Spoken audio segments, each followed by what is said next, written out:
Cuộc phỏng vấn với Aya, Phùng Thiệu Phong tiết lộ anh không hiểu Triệu Lệ Dĩnh kết hôn với anh vì tình yêu hay chỉ vì mục đích hôn nhân. Mối quan hệ của Phùng Thiệu Phong và Triệu Lệ Dĩnh bắt đầu trong quá trình quay phim Tề Thiên, Đại Thánh 3, với rất nhiều hình ảnh họ đi ăn tối và nghỉ dưỡng cùng nhau trên truyền hình.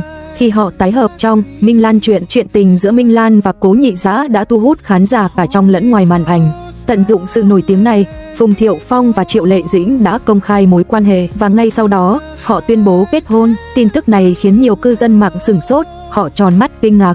Tại sao Triệu Lệ Dĩnh lại chọn Phùng Thiệu Phong? Phùng Thiệu Phong không chỉ nói suông, anh ấy chinh phục trái tim phụ nữ bằng hành động và cử chỉ nhỏ.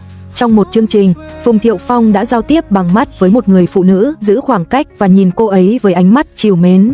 Người phụ nữ đó lập tức đỏ mặt, ai mà không xúc động cơ chứ? Chẳng trách Triệu Lệ Dĩnh lại bị Phùng Thiệu Phong mê hoặc, nhanh chóng kết hôn với anh, trở thành Phùng phu nhân. Triệu Lệ Dĩnh từng chia sẻ trong một chương trình rằng cô là người rất mạnh mẽ, đôi khi mạnh mẽ đến mức không phân biệt được bạn trai và nhân viên.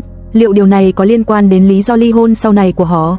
Phùng Thiệu Phong và Triệu Lệ Dĩnh tuyên bố ly hôn không lâu sau khi kết hôn.